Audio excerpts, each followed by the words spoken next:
We'll just look at it, and then we'll be able to pick the one that will be applicable to our own practice. And then we look at the property management process. There are so many processes. Since it's a routine work, so there are some processes attached. So we are also going to look at all those processes. And then we are going to look at the procedure of management. What are the procedures required in management? And of course, we'll look at the management functions. Specifically, property management performs some functions. So we're also going to look at that functions. Are you following me? Please go ahead, sir. Okay. Then the second aspect we are going to look at is land and housing policies. Land and housing policies. Since independence, or even before independence, there have been so many land and housing policies that have been formulated by both the federal, the state, and the local government. We are going to look at all this as it relates to property management, because that is just the base in which we are going to stand. And then we'll look at the objectives of land policy. What are the objectives? Then we'll now look at some of the land policies in Nigeria, like the taxation policies, like the landlord and tenant policies or law, which of course relates directly to property management. And then we are going to have a special focus on the Land Use Act of 1978. Of course, in Nigeria today, we cannot do anything on land without recourse to the Land Use Act. We are also going to look at that. And then I now look at that again, that we should also be able to look at the land use charge, because the land use charge also is a new one introduced in 2000, from Lagos, and it has direct impact on property management. Although this is not in your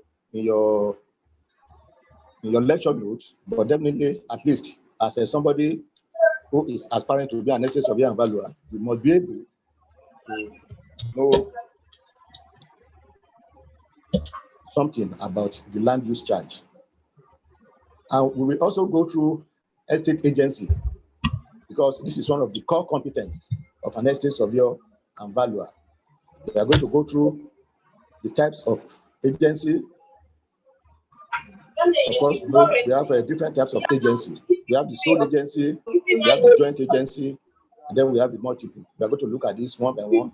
We look at the advantages and the disadvantages of all. And then we know the documents. There are some documents required in an agency. We are going to look at that. And of course, we are going to look at sales procedures. How do we go about sales of properties? And we are going to look briefly at office management. My joy is that most of us, we are in practice, because even as a lecturer, I have a small outreach in town where I do day-to-day management of properties like this. So we all have an idea of all these requirements. Mine is just for me to put you through, and then for us to, it's a pity it is Zoom. If it had to be in the classroom, this is not going to be a lecture, but it's going to be a discussion where all of us will talk, and then we bring our ideas. Then by the time we leave, we'll be better off. Then we are also going to look at estate life cycle. Estate life cycle. Just as we human beings, we have a life, so also the estate or the buildings that we are talking about. For human being, there's a time when we were born, the time when we grow, we become a baby, then we become a boy or a girl, and then we become a man. Later we become old, and eventually we die. So also is a building, although it may take a longer time. So we are going to look at all the stages of the estate life cycle, from the pre-development stage to the newly developed stage, to the middle stage, to the old age, and of course, total obsolescence. And then we'll look at rehabilitation, because after this, there is need for rehabilitation before total obsolescence or construction of new building, if that has occurred. And then we'll go through land taxation. Here we will look at different types of taxation: withholding tax, capital gains tax, capital transfer tax, as it relates to our profession. And of course, the land use charge that I'm talking about, we also have to look at it. Then we must look inward, because our profession is not static. Changes occur every day. And then we must be able to look inward. For example, look at some other taxes, like the land value taxation. In Nigeria, we don't value land or site. We only deal with property. So that's why in those days we have the tenement rate, or the rating taxation, before it was now compressed or expanded into the land use charge that I'm talking about. So we just look at this and see how it's going to be of benefit to our own nation. And again, we are going to look at estate accounting and records. As an estate surveyor and valuer, your major area is for you to account for the monies or the rent or sale proceeds that you have collected from your vendor. Be able to account for it. And how do we do this? At least we'll be able to dip our hand into some accounting terms. And then we'll be able to look at how we are able to prepare our records so that it will follow that of the professional. And lastly, we are going to look at the management of public and private estates.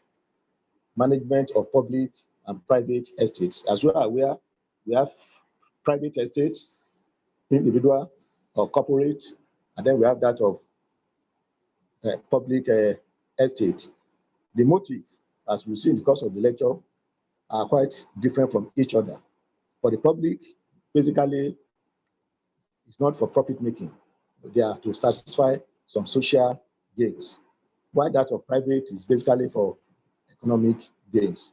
We are going to look at this, and then we are going to look at the advantages and the disadvantages. So briefly, these are all what we are going to look at. And in case the time permits, we will also look at more, because the intention of being here, to me, is not just for you to read, for you to have this lecture and go for your exam and pass, but at least to be able to take away one or two things that will also be ideal for your practice, for those of us who are in practice, and even for those of us in the ministry also. There are so many things that we can benefit, except those of us who want to take the course and pass and then move on to another area. Are you with me? We are with you, sir. We are with you, sir. Thank you very much. Thank you very much. I appreciate. So briefly now, let us start the lecture. We are going to look at what we mean by management, because we can't just move into property management like that. We should be able to have a basis, a pivot with which we are going to stand. To this end, we should be able to look briefly at some of the principles of management. So I have the PowerPoint here. I don't know, maybe I should link up with the PowerPoint. I don't know, maybe it will be feasible. Let's try and see. Okay, sir. Hello. Okay, sir. We can see. You can you see it? Yes, sir. It's visible, sir. Okay, but it's only one person that has me. It's only one person that has dreamed me. We can see you, sir. We can see you. We can see you, sir. We can see you, sir. Could you move your? Hello? Yes. Move to the right a bit. Yes, a bit more, sir. Brilliant. It's Hello? fine, sir. Yes, sir. We can see it now, sir. No, it's gone off again. Yes, it's fine now, sir. It's not fine, no. It's not. It's not fine. It's moving again. You're moving. No, just slowly, sir, so we can tell you when to stop, sir. A bit more. Hello? A bit more. A bit more, sir. A bit more to right. Stop. Stop, sir. Stop. Hello? Yes, we can see it now. Stop, sir. Hello? Hello, sir. It's not clear, sir. Yes, sir, we can see now. Stop, sir. Stop. Hello? Yes, it's fine, sir. It's fine now, sir. Okay. Am I okay? It's shaking a bit. It's shaking a bit. Okay. Yes, sir. Is it okay? No. To the other side, sir. Move to the other side a bit, sir. Maybe the phone should be on landscape. I think that would be much better. Be on landscape before. On this side? Yes, sir.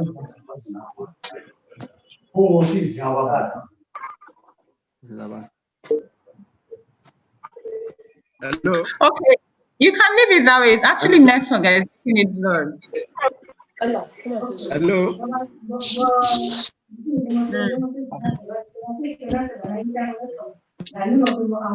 You need to turn off it. You need to raise the data. Am I on? No. Yes, you are on. Sir, we can see you. We can see it, sir. Okay. Okay. Yes, Tell me what to do, please. It's not okay, sir. Please tell me what to do.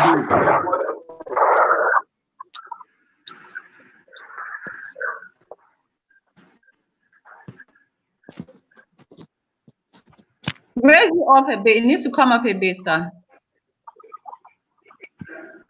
Sir, try to rotate your phone to the landscape side. Landscape. It's not So a it will be able to phone. cover the screen. Landscape. Hello? It's okay, sir. It's okay. Just raise it a bit. Okay.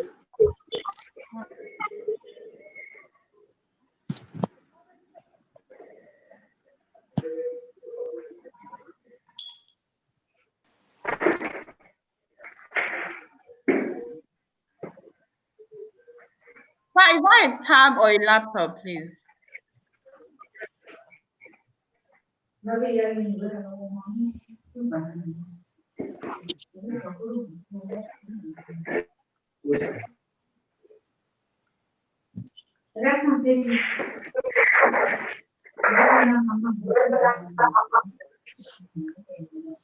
Please, can we continue without the PowerPoint? It's distracting us. We can't see it, sir.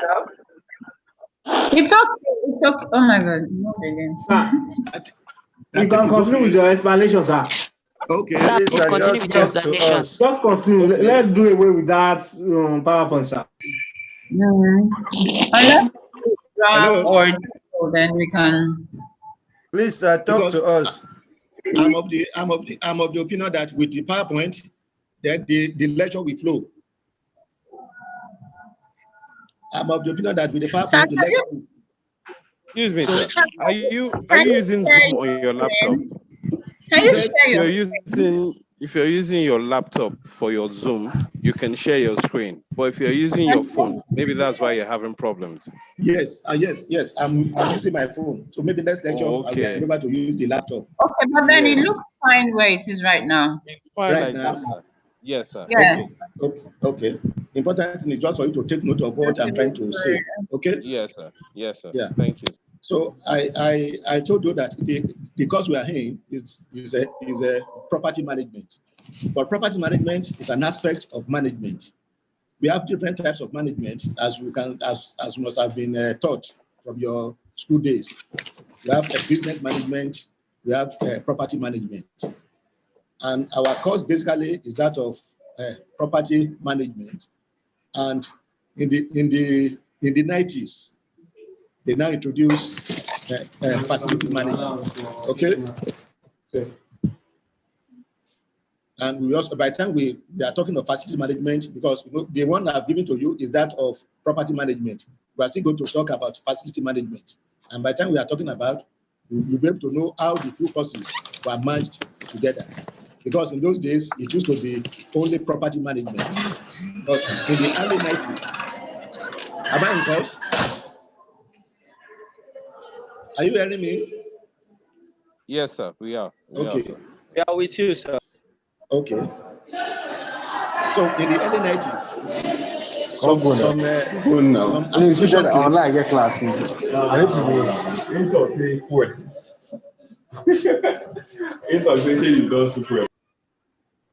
Okay. Okay, let me go on with the management. Like I've told you, there are so many definitions of management. The first one I have on the slide here is as defined by ALSOP, as the selection of goals, and the planning, procurement, organization, coordination, and control of necessary resources for their achievement. Here, management is talking about coordinating and controlling all resources for their achievement. Hello? Hello, sorry, sir, please, sir. Could everybody else please mute themselves? We can hear you. Everybody should mute themselves apart from the lecturer, please. I can't understand you. Other people are talking while you're talking, sir. So we are asking them to mute themselves. That's what I'm trying to say, because I can see that people are talking. And please, if you are in a group of 2 or more, endeavor to use your face mask. And of course, don't forget to use your sanitizer, because COVID-19 is still real and in Nigeria. I'm sorry, I will have informed you earlier on. I thought all of us are from our comfort homes. I don't know that you have assembled in a place. Okay? Thank you, sir. Yeah. Then another definition is in commerce, where management is concerned with efficiency in the conversion of opportunities and resources into wealth. The conversion of opportunity and resources into wealth, of course, that is in marketing. Then in a simple form, we can define management to mean the science of organization and operation, or at the practical level, the act of directing and conducting affairs. At the practical level, the act of directing and conducting affairs. This relates to our own property management, where we direct and conduct affairs. Then it can also refer to top-level organization. For example, the top-level organization of a company, of a country, or even an association. For example, we have the FEC, the Federal Executive Council. That is the top level in Nigeria. We can refer to them to that level as management. They are in charge of management of Nigerian resources. And of course, a very good example is our own National Council, the National Council of Nigerian Institution of Estate Surveyors and Valuers. We have some group of people there who are management, and they take charge of the affair of the institution from time to time. You know, we have the president, we have the vice president, and some other staff that are involved. And then we can also talk of management has been able to convert a mob into effective and productive group. That's according to Dublin in 1994. To convert a mob into effective and productive group. A very good example is NSAS. You know that this NSAS just came in and become a mob, and they were terrorizing the whole country. But if it were to be in terms of management, this mob can effectively be converted so that they will be a productive group instead of being a destructive group. Then management functions. There are so many functions performed by management. So it starts from forecasting. You forecast, you predict what is going to happen in future. Very good example is evaluation. When you carry out your evaluation, you'll be able to tell us what is the value, the present value, and of course, in case of sales and anything, what is going to obtain in the open market. And then feasibility and viability studies. These are trying to forecast, try to guide investors against what they are going to meet in future. And then planning, organization, staffing, directing, controlling, communication. Hello? Are you with me? Yes, sir. Please go on, sir. Okay. Basically, this I'm just trying to brainwash you so that at least you'll be familiar with all these principles, because we are going to relay them in practice. Then let us see who is a manager. Who is a manager? Because eventually you become a property manager. But let us look at the general definition of a manager. In the course of the lecture, we are going to look at who is a property manager. A manager is a person that is responsible for the work performed by other subordinates. That is, a manager is a person responsible for the work performance of subordinates. That is, a manager is the person who is in charge and who is responsible for the performance of the job of the other subordinates. In those days, we call them subordinates, but now managers prefer to use the word team members, because this one is more professional. When you call somebody a subordinate, you know what that means. But when you say it's a team member, he feels happy and knows that his child is also part of the development of the company. The manager has the formal authority to commit organizational resources. He has the formal authority. Please note that he's the one in charge, and he has the formal authority to commit organization resources. He can do anything he likes with the organization and the resources. But even the approval of others is required, even if he has to take the approval of others. So you can see that managers don't just operate on their own. They are also answerable. Some managers are answerable to some others who are also at the top. Operatives report to first level supervisor who oversee day-to-day activities in the manufacturing setting. Here, I'm trying to tell you that there are two types of manager. We have the operative managers who report to first level supervisor who oversee day-to-day activities. For example, in a manufacturing setting, all those you see there, they are operative managers. Then we have the specialist managers. Specialist managers. These are high-skilled workers who perform specialist tasks.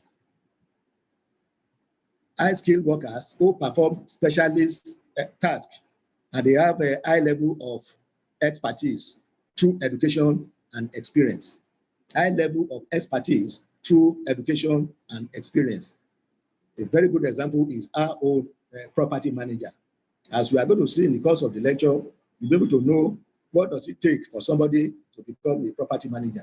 You know, we have some that call themselves property manager who eventually are quacks, but they are not property manager per se. They are nothing but quacks who have delved into our profession. A property manager must take a very good education and, of course, must be backed by experience so that in the course of his day-to-day activity, he can take a very good judgment. And then individual contributor, these are employees who are not managers. All staff members, they are just individual contributors. Now, let us go straight to property management, and we'll look at some definitions. The first one is by Nwanko, 2004. You see it in your lecture note. Property management may be defined as the conscious direction and control of investments in real property with the aim of securing optimum return. Conscious direction and control in real property. You know, now we have now come back to our area, which of course is real property, with the aim of securing optimum return. The return may be in the form of financial benefit, social benefit, prestige, political power, or a combination of these benefits.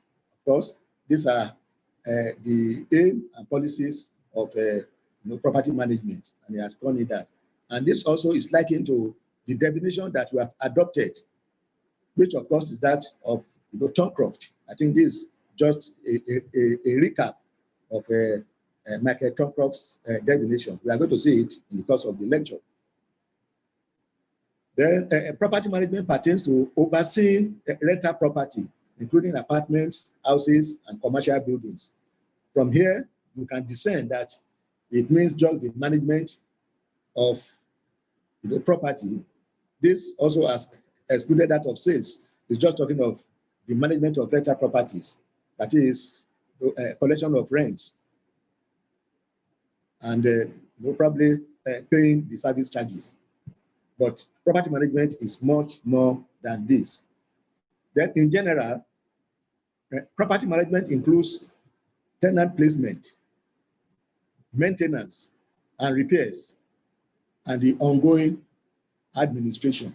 This also looks very okay, and is talking generally about the property management. That is, includes tenant placement. If you look at the second definition, it's just talking of something like this, but this has gone much more than that. It has added maintenance and repairs, and then it has even added ongoing administration of real property. Tenant placement begins with advertising and showing the property, and it ends when the tenant has signed all necessary paperwork, provided all deposits and required rents, has been handed the key to the property.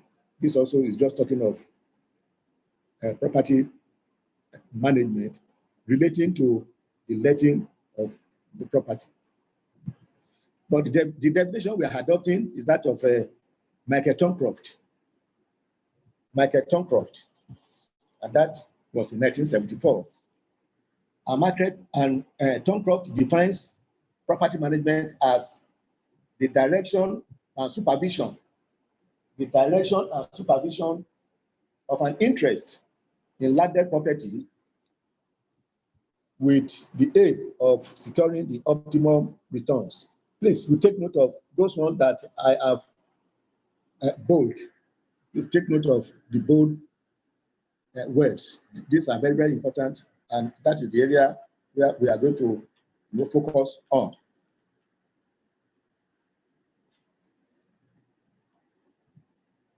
The direction and supervision of an interest in landed property with the aim of securing the optimum returns. These returns need not always be financial, but maybe in terms of social benefit, status, prestige, political power, or some other goals or group of goals. As you can see, to a layman, property management simply means the management of land and landed properties. That is what a layman will tell you of those of us who are just no beginners. But by the time you delve into property management, you know that it goes much more than that. It is the direction and supervision. And of course, if you know some of the management functions, is talking about direction, supervision, coordinating, conducting. All this goes into management. Landed property, optimum returns, social benefit, status, prestige, political power, or some other group goals or group of goals. These are all we are going to look at. Firstly, direction and supervision. This indicates the management functions carried out in estate management, like I've told you. And we have mentioned it earlier. So that's why I said we have to have an insight of management principles. These are management principles that has been embedded in property management. And of course, it includes something like planning, controlling, organizing, monitoring, etc. Next stage of and valuer must be able to put all these things together. Then interest, like what we talk in management, we are not just managing, it is the interest that we are managing. And the interest is just the right to some form of ownership. For example, you want to help me to manage my property. The first thing you ensure is, am I the owner of the property? If I'm not the owner of the property, do I have authority to handle the property? And all this we are going to look at when we are talking of property management processes. Do I have an authority?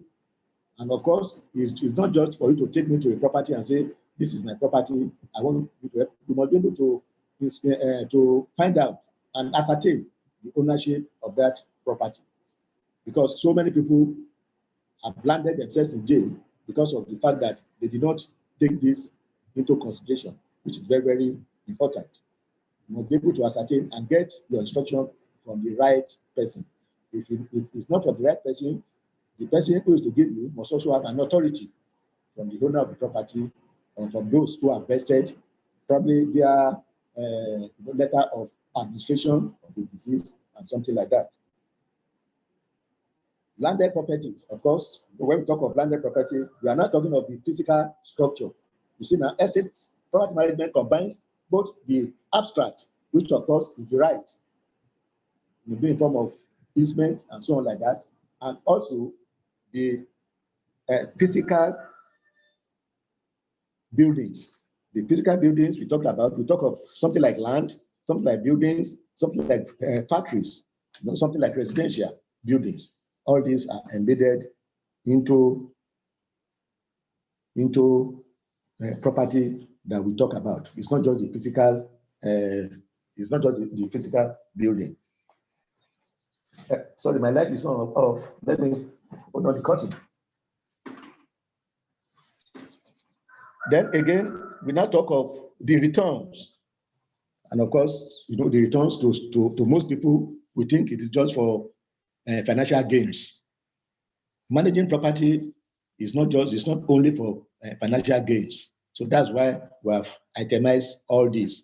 One, it could be for financial gains, but not only that, but some social benefit, like government going into housing. It's not just for social gain. It's for social gains. It's not for economic benefit. Status, prestige. All these things goes together. You want to have your status. You may want to build a gigantic structure in your village for status. This is Okosun's house. This is Chief Okoroko's house. People will see it and they will add that status to your own. Then prestige, also that prestige will be there. Then for political power, if you have a very big mansion in your village, and you are going to house of a rep, or you are going to Senate, they will say this man has money. You cannot embezzle our money. Let us vote for him. Some other goals or group of goals.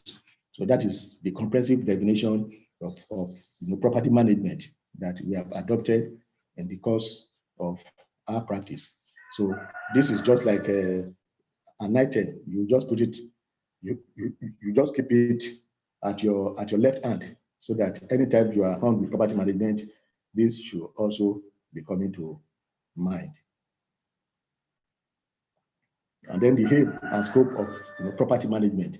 That definition has critically taken care of it. So that's why we have said that definition is very, very comprehensive. It's for provision of economic and social need, for profit, financial gains, just like what I've explained. Independence. You want to be on your own. Independence. You can also go into the property. Then prestige and political power, which I have explained. And then continuity. Continuity. You are into business. You don't want your business to fail. One of those areas you can do is to go into real estate. And of course, you have your house lives forever. If you have some estate, as soon as you die, you pick it to your children. As soon as they die, they pick it to your grandchildren, and on and on and on it goes. A very good example is Abiola. We all know Abiola. If you get to Lagos today, you still see his name in his building. So anytime one passes there, you remember that man called Abiola. And so it is with so many other people who are into real estate. I hope you are with me. We are with you, sir. We are with you, sir. Continue, sir. Oh, okay, thank you very much.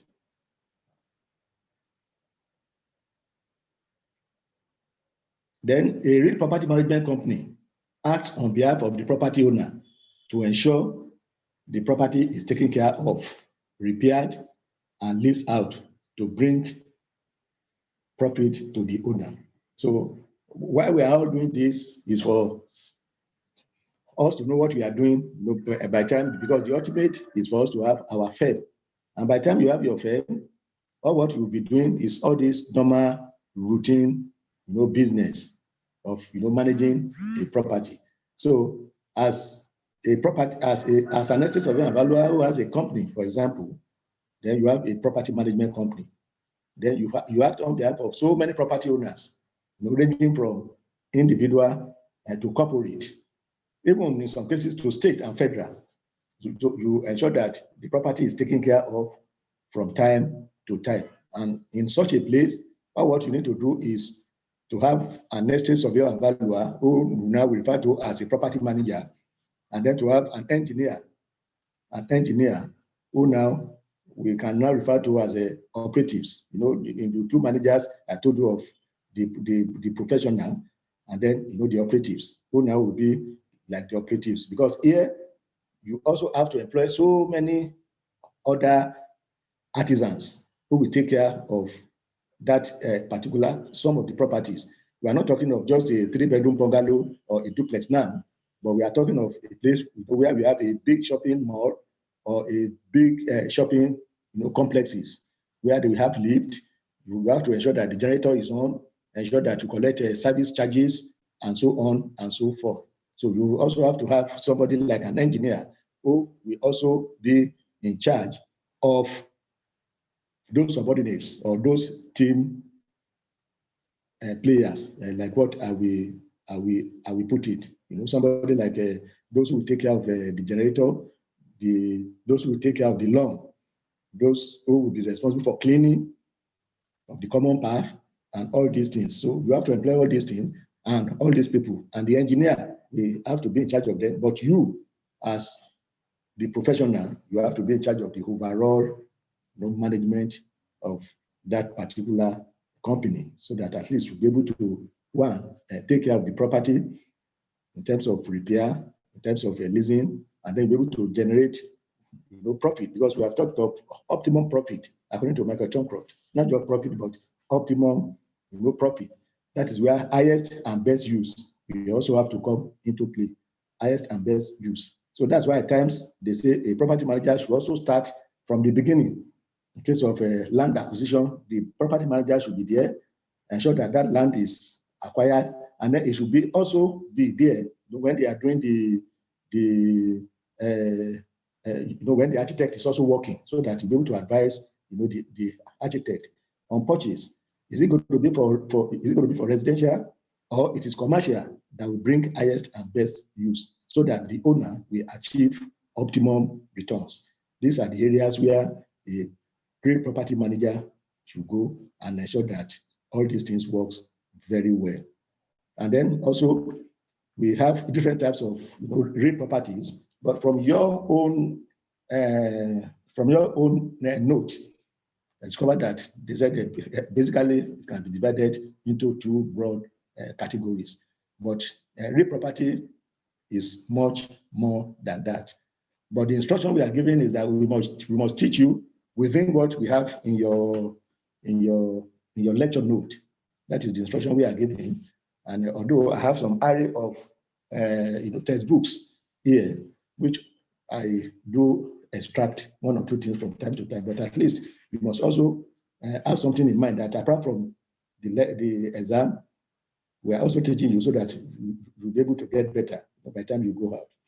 So in your notebook, we have two broad categories, but basically they are much more than that.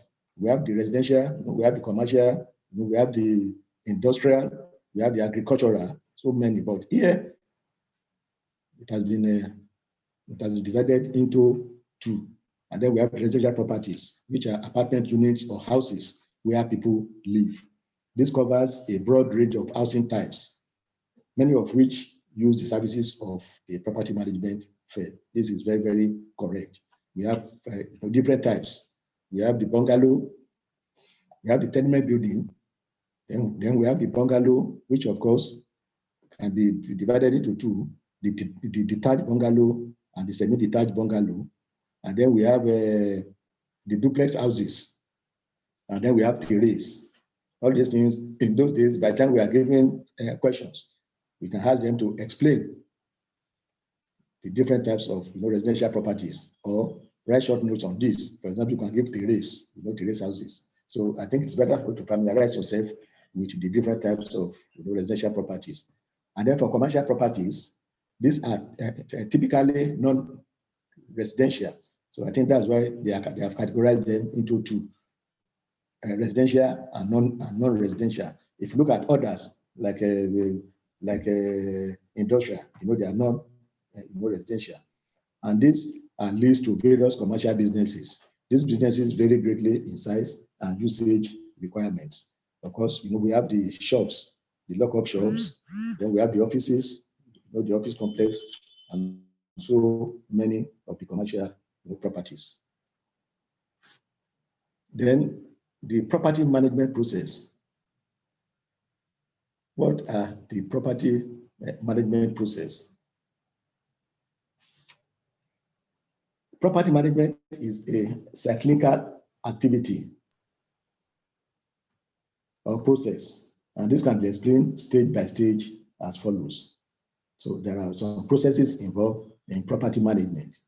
And the first one is identification of estate strategy or strategies or tactics. Identification of estate strategies. The first step in the property management process is the formulation of goal or group of goals. So that is the first thing you have to do. Identify your goals. What are the goals? And these goals could be short, medium, or long term. Such goal must be consistent with the motive of investment in an estate by the owner, maybe financial. So different types of motive to achieve your goal. We have the short, we have the medium, or we have the long term. Example, if you want to build a house,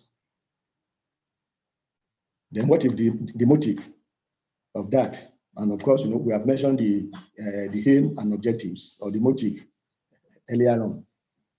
Financial gains. Is it for continuity? Is it for social gains? All this you take into consideration by the time you are identifying the estate strategies. You want to identify your goals. So for example, a bank, they want to build so that at least they'll be able to have probably maybe a branch or whatever. What they do is it short? Is it for short? Is it medium or long term? Are you hearing me? Yeah, we are hearing you. Okay. Yeah, okay, we are thank with you, you, sir. sir. We are enjoying the Okay. lecture. Thank you very much. So that I won't be speaking alone. No. Thank you very much. Yes, sir. Then, yeah, so the first thing is for you to identify. It's very correct. Thank you. By the time you are now identify the goal, the next thing you do now is to come up with different alternative strategies or tactics, different alternative strategies or tactics. This involves a different way of achieving the set down goals. The alternatives may be such that can materialize at different times. I keep using the example of a bank who want to expand. So probably they want, definitely their own is for financial. That one has been established. And then the second thing they want to do is identify the different alternative strategies, depending on whether it is short, medium, or long term. And I will give you an example. If it is for short term, when you want to identify the different alternative strategies here, they are not going to think of building, because when they build, it's going to take time. They are going to think of what? They are going to think of leasing a property. That is to meet their short term. If it is medium or long, then they can be thinking of building a house on their own. So now you identify the different alternative strategies. For the bank, is it building? Is it leasing? Okay. Is it buying? Is it just outright purchase? These are alternative strategies that you have identified. And then based on that, you now go back and look at your short, medium, or long-term strategies, so that that is where you are going to choose whatever alternative that you are going to take. And then the next thing you do is to evaluate the alternative strategies. All the strategies, you now try to evaluate it and see the one that will suit your purpose. This is the individual evaluation of each alternative to determine which one will be adopted and the consequences of adopting any of the strategies. Such choice is influenced by the following. One,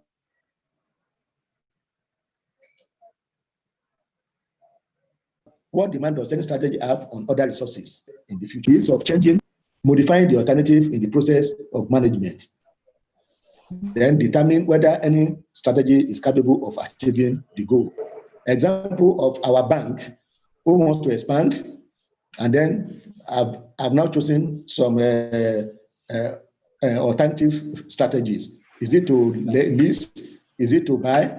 Or is it to buy land and develop? Or is it outright purchase of a property? These are three. So you also take care, you also look at all these questions and see the one that is going to fit into what you want to use. For example, the ease of changing the alternative, modifying the alternative in the process of management. So for example, if they now say, let us go and buy a property, then they should also look at the ease of changing. Is it, can they restructure at little or lesser cost? So they look at all these things and then they determine whether the strategy is capable of achieving the goal. If we eventually buy it and do it, will it achieve our goal? Will it suit the purpose that we are talking about? So here you take into consideration the identified strategies and then you evaluate them.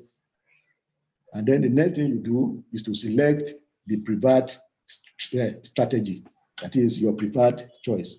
This deals with choice of strategy among the identified strategies. The selected strategy must be in line with the formulated goal. This is done after thorough evaluation of all the strategies, and therefore it is the last minute decision which pilots the course of the project. So based on all the strategies that you have identified, look at them and then you select the preferred one. For example, now the manager, if it is for the bank, if their purpose is for short term, they rather prefer to go and buy a property and look at the one that they will buy, that the structural adjustment will be lesser, and then we also suit their purpose. But if it is for them, if it is long term, I think they better go and look for a plot of land and buy, so that they will buy and then they will build to their own taste. Having done that, the last one now is implementation. And the implementation is the stage of actualizing the project. Of course, you know what we are talking about, implementation. Having getting all this into work, then you switch into action. This involves clear instruction, the management team telling each person what to do, thus setting the wheel of management in progress. So this, for example, if it is outright purchase, then they will instruct the property manager, because in those days in the bank we used to have a section that is for property management, where we have a property manager. But these days all these things have been eroded.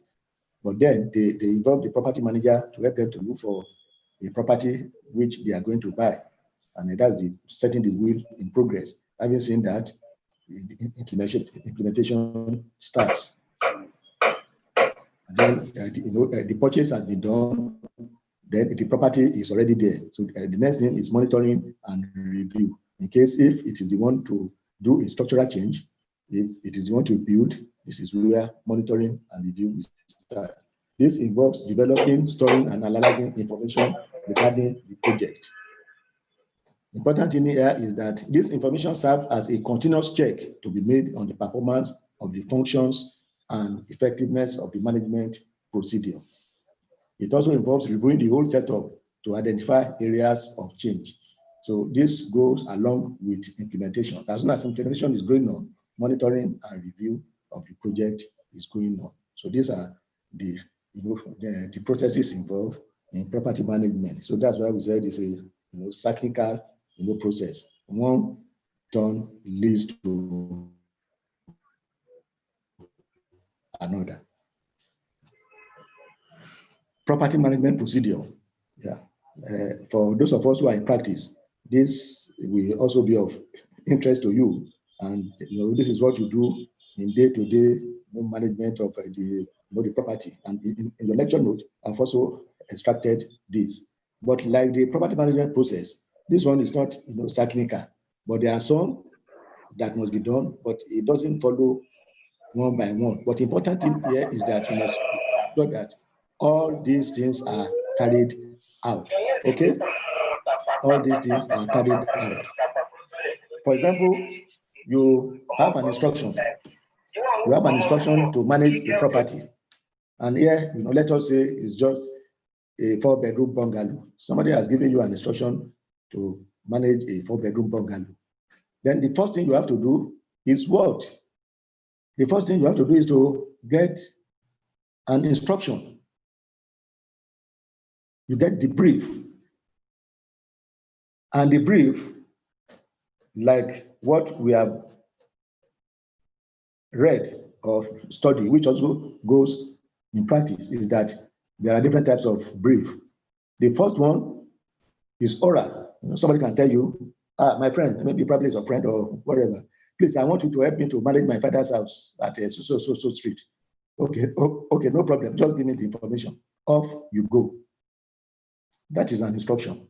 It is okay, but in case if there are problems in future, then the instruction may have a defect. So that's why to estates of just and valuers, we advise that always obtain a formal instruction, even if it is your father, if it is your father's property and he has to be able to manage it. That, can you please give me a letter of instruction? You keep it. Then the instruction to formal, informal, like what I've told you. The informal one is just giving you a verbal instruction. The formal one is for you to write, is for him to write a letter. In some company, they have their own letter. It's just for you to give it to them to fill and sign. So this one is very, very important, stating all the terms and conditions. It has to be there, stating the name, the address of the property, the name of the owner, and some other information that you feel it is reliable. Then later now, you can now go ahead, after the inspection, you can now go ahead and get the names of the tenants. Then we have some other one which we call indirect instruction. This indirect instruction comes not from the owner per se, but from the person who is saddled with the right and privilege on the property. A very good example is letter of administration from on a deceased estate. If somebody is deceased, definitely there will be some people to administer the property on his behalf. The dead man will not come from his grave and give you a letter of authority. It is these administrators that will give you a letter of authority. And of course, while giving the letter of authority, they also have to attach their own letter of administration, telling you that although they are not the owner, but they have the authority by this letter for you to manage, that particular property. So that one we can say it is an indirect instruction. Then, for corporate bodies, it is not the management, like what I've mentioned. It is not the management or the chief executive that is doing of the property, but it's going to be the one who will sign on behalf of the organization for you to help to manage the property. So please, the first one is very important. That is where you start. And once you get it wrong, then it may be difficult. And ensure that you inspect. This is also an area where we want to go. Inspect the property to determine the state of the facilities therein. Not just to determine the state of the facilities, to know the property itself. To know the property itself. Somebody may come to the office and tell you, my house is at number 68, Ikoyi Road, and then gives you a letter of authority, without taking you there. With the way our municipal numbering is being done in Nigeria, one may end up going to another person's house. You may see 62, 68 in the street. It has happened. So please, as soon as you get instruction, ensure also that you go for the inspection. you know the property, and then with that, you have to determine the state of the facilities, therein. And then the letter of instruction to manage also comes in. So that's why I said it's not cyclical. Somebody may take you there before giving you a letter of instruction. Somebody may give you a letter of instruction before taking you there to go and see. So then by the time you inspect, then you'll be able to take down the details, just like the schedule of the schedule of condition of the property. And please, you also know that there are some terms here. They may ask you to write short notes, so that's why I'm not too comfortable with this your note, with this your lecture note. They may ask you to write short notes on schedule of repairs, schedule of condition, schedule of dilapidation.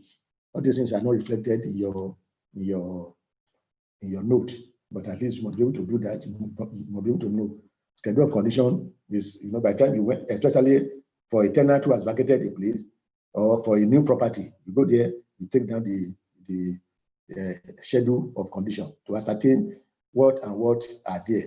By the time a tenant leaves, you go there to do a schedule of repair or dilapidation, so that for you to know the extent of damage that tenant has caused. So, but here now, we are talking of just taking the schedule of condition to know the facilities that are there, so that the landlord will also be aware. And by the time the tenant is leaving, the tenant will know this and this are how we met during our inspection before you vacate the property. And then the letter of instruction, which I've also explained. Then thereafter, we talk of the management agreement. This is very, very important. Most firms, they care less about this management agreement. And by the time the problem comes, it will even be worse off than not getting a letter of instruction. There must be an agreement between the property owner and the managing firm on what to do. And here too, you should be able to pick up a management agreement or a tenancy agreement. A tenancy agreement is between you and what? Is between you and the tenant, between the accredited agent on behalf of the landlord and the tenant. That is the tenancy agreement. So it has its own content. But the management agreement is between the landlord or accredited agent. By the time all this, when I talk of the landlord, I mean the landlord, the board of directors of the company who is giving out on behalf of the company, or from a will from a deceased person who has appointed, what they call them, those to administer the property. Then these are the agreement between this party, and it must stipulated what you should do, what you should not do. Here, the content, basically, but not limited to: one, the name of the property owner, the name of, if it is the property owner, then two, the name of those that have given the letter of authority. They say on behalf of so and so true, and then your own firm. This has to be stipulated. The address of the property has to be stipulated. Is it a duplex? Is it a bungalow? Is it a tenement building? All this has to be stipulated. The date of the agreement is also very, very important. It has to be there. And then you now have what and what that you are going to do. And then what they too are going to do. And of course, you must also agree on your fee. The fee must be there. A fee of 10%. Most people will say 5%. All these things must be there. And as a property manager, you must be able to lay your hand on the scale of service of the Nigerian National Estate Surveyors and Valuers, and also know what do they charge for management. Is it 10%? Is it 5%? What do they charge for sales? What do they charge for letting? Because in those days, question will come and say, according to the scale of charges, what do they charge for the following? So at least must be able to, and even for your own professional accomplishment, you must be able to know, because these things, it has been, I think it used to be some percentage, but now we are talking of 10%. Then there are so many other ones, including valuation, the categorization of the valuation. Because one thing with property management is that it encompasses all the other areas, put together.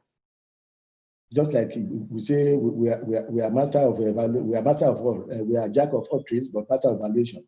So also to an estate surveyor and valuer, to be a jack of all trades, but master of property management. Because in property management, you deal with so many other areas of the profession. Are you talking of valuation? Here, somebody may want you to help you to manage the property and may want you to advise on the rental value. You have to go and do a rental valuation. Then somebody has approached you, please, I want to construct a shopping viability. You have to go ahead and do feasibility and viability. Estate agency is also the core competence of a property manager. So all the areas of estate management are built together into property management. So by the time you are able to know all those areas and you come to property management, you excel. Are you with me? With you. Okay. Yes, sir. We are with you, sir. We are with you, sir. We are with you, sir. We are with you, right on, sir. Okay, Yes, thank you. I should be asking this so that I will know that I'm not the only one talking. No, we are with you, sir. Okay. So the agreement is very, very important. And please, it's not just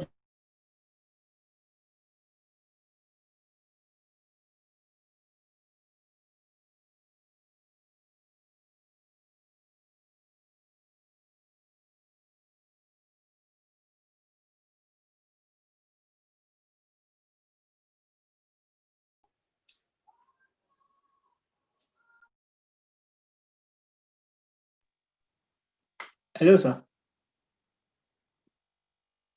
Hello, sir.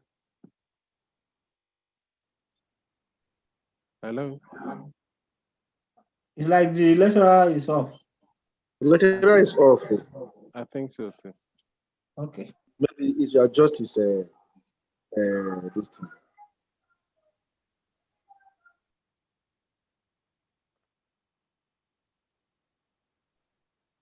I think maybe a call came in or something. Okay, okay.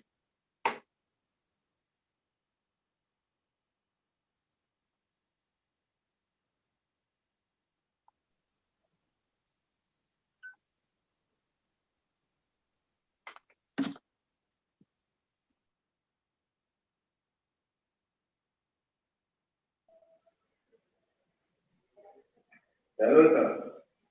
Hello, sir.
Hello.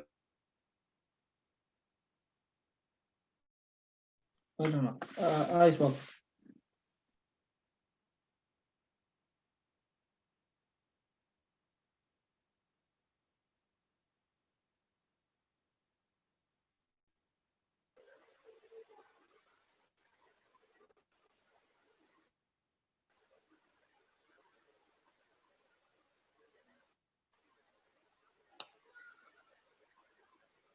Hello? Hello? Hello. Hello? I cannot hear. Hello. Hello, sir. All of us are here. We are waiting for the lecturer. All right, all right. All right.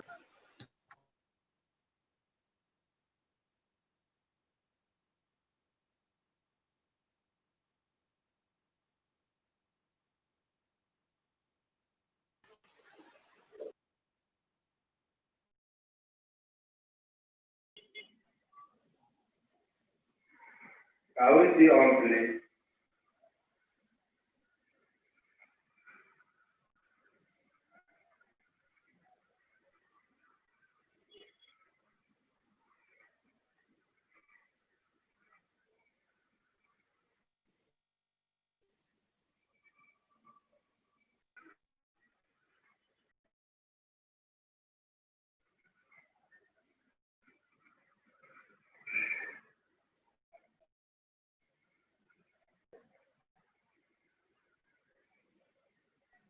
Maybe they will call his number and they should call his phone number.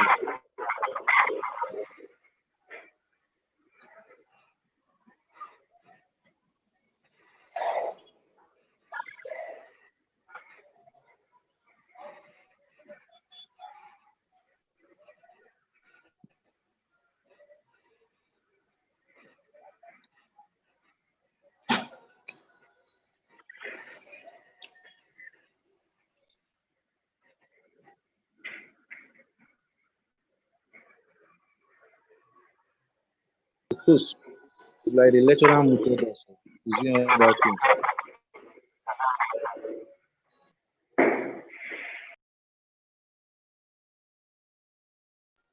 He muted us, so maybe somebody should call him to unmute us. Okay. This is No, nice. he didn't mute us. I can hear you guys, but I can't hear him. You can't hear him. No, I can't hear him. Okay.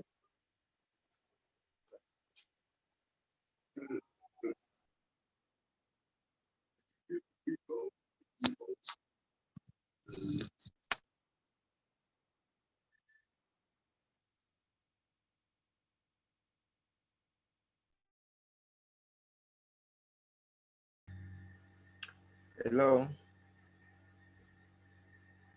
Hello. Hello, Mr. Joshua. I'm not hearing well, though. I was just cut off. No, everybody can hear. The lecturer is not, No, not the here. lecturer is not here. Nobody can hear. I'm not sure that the lecturers are aware of this. So No longer on the. He's not even online, so he has gone out. he has cut out. Maybe someone can call him, or is it that you don't have data? I'm going to call him now. Okay, sir. Thank you very much.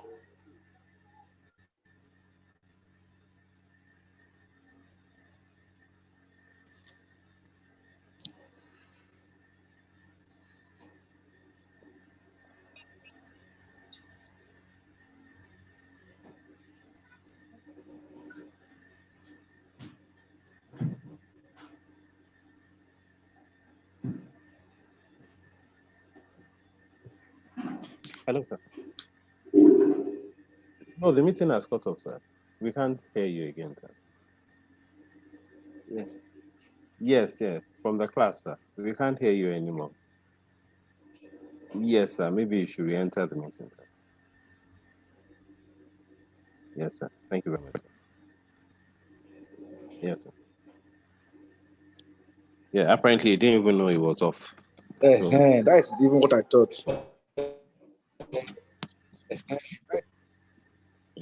so he said he's going to rejoin back now.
Please, is the class going on?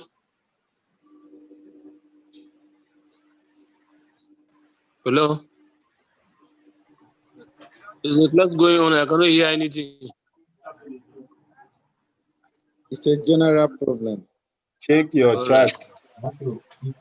All right. Yes. Hmm? You resume, yeah.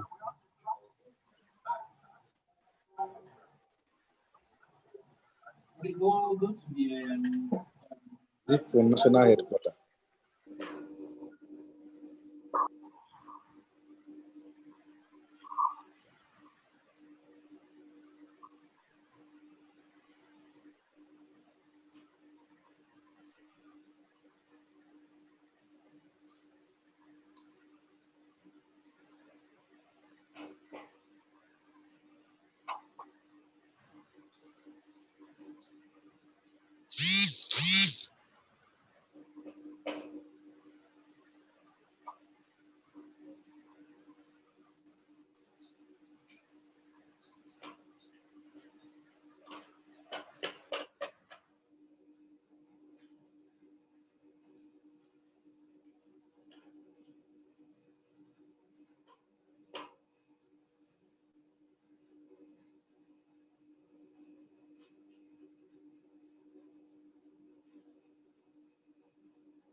Hello, I cannot hear the lecture. I cannot hear.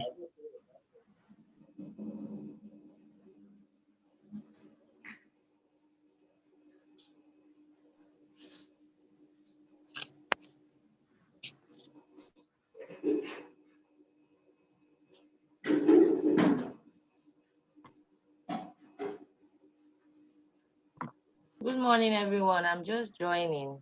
This is the class on. The class is on. The lecturer just went offline. So he's trying to reconnect. Okay, sir. Thank you.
What is the latest development to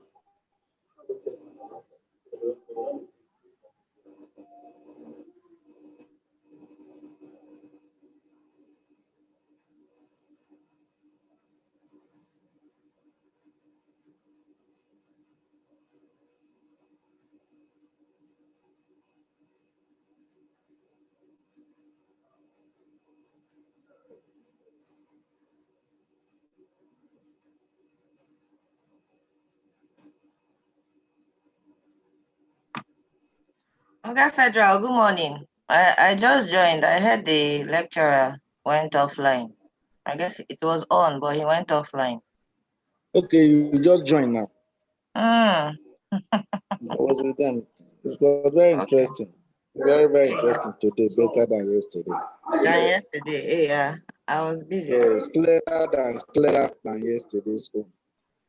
Ah. So let's see what will happen by God's grace, so that we will connect again.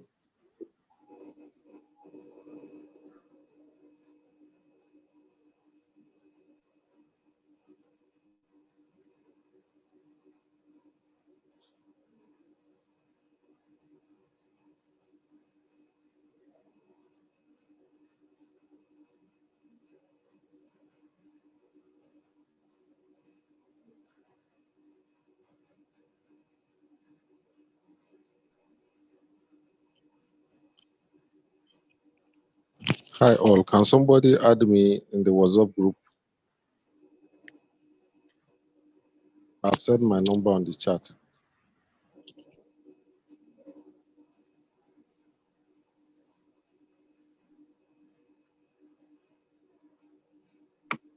I'll post the link to the WhatsApp group. If you click on the link, then you'll join automatically. Okay, it's already done.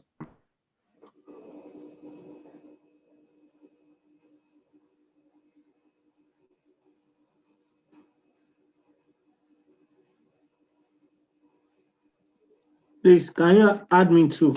I've already sent my number on the chat.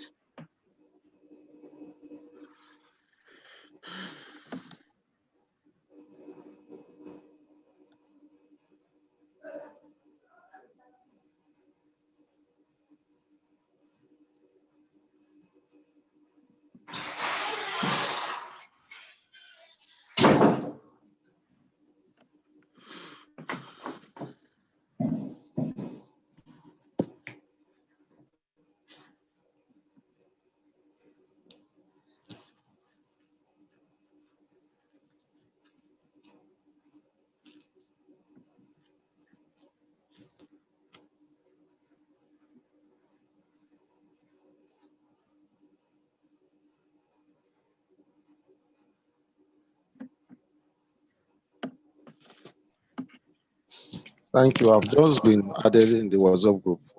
Thanks.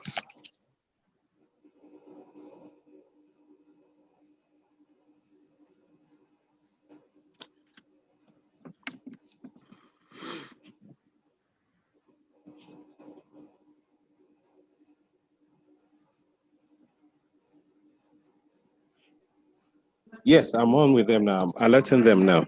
The class comes back at 12. Okay, sir. Yes, sir. Hello, everyone. Yes, we can hear you. Yes, the lecturer says he's unable to the class. So he said we should convene at 12 o'clock. Okay. Please, I'm using